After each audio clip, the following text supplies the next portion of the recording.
No niin, tervetuloa lehdistötilaisuuteen. Paikalla kummankin joukkueen pelijohtajat Sami Purmonen ja Matti Iivarinen sekä ottelun avainpelaajat Toni Laakso ja Jukka Ristimäki. Annetaan puheenvuoron aluksi vierailijoukkueen Kiteen Sami Purmoselle.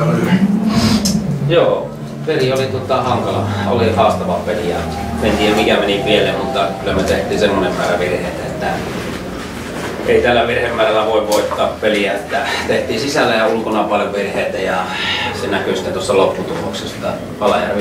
Alajärvi oli tänään selvästi parempi joukkue ja ansaitsi voitossa. Kiitos Matti Iivarinen. No, se oli varmasti sisällä, niin se oli meidän parasta peliä ja niin semmoista peliä, että kun tuli niitä juoksuja, niin sitten tuli vähän happea siihen ja saatiin pikkusen pidempiä vuoroja ja saatiin rauhassa lyhyä. Ja varmasti saatiin apujakin välillä, mutta välillä oli ihan hyviä suorituksia.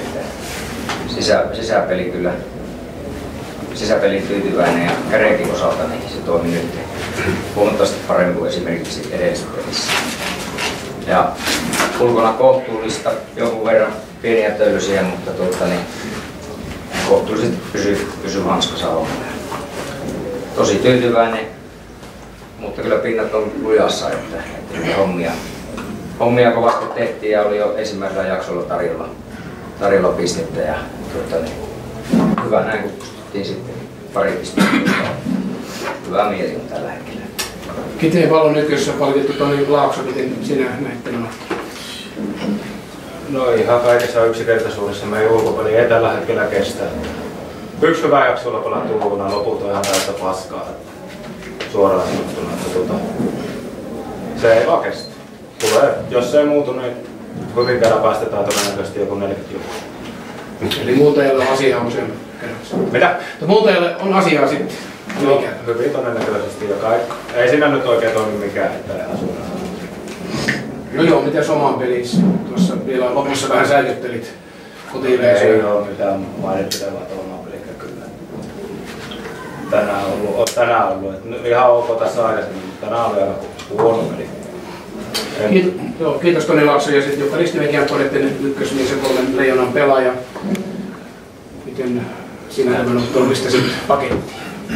No joo, kyllä meillä varmasti oli henkisellä puolella sanoisin, että oltiin edellä, että meillä oli vähän kriisipalveluiden keskustelua peliä ennen ja saatiin kyllä tahtotila tähän peliin todella hyvin kasaan ja vähän joskus vähän semmoinen tyhjä olokin nyt hyvän suorituksen ja uudistuksen jälkeen, ettei oikein muista mitä pelissä tapahtui. Kertoo vaan siitä, että mun mielestä Verakka oli hyvin asialla ja usko tähän asiaan, että saatiin nämä vapaat lähtötilit.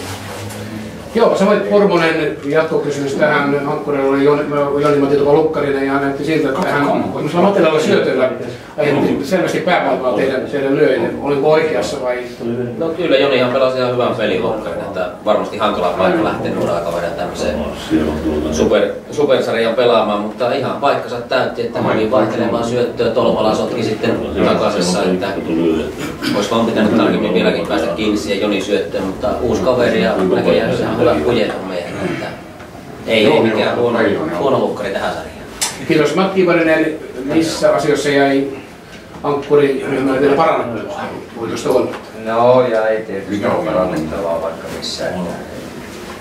Enemmän tuon semmoinen, että se oli tämän päivän taistelu ja niin kuin Jukkakin tuossa sanoi, että siinä oli henkisen puolen läpiä, mutta rankasti, että ne pelilliset asiat oli tänään mitä oli ja jatkossa tietysti pyritään niissä koko ajan mennä eteenpäin, mutta kyllä se oli voitto oli meille tärkeä, että enemmän se henkisen puolen voitto.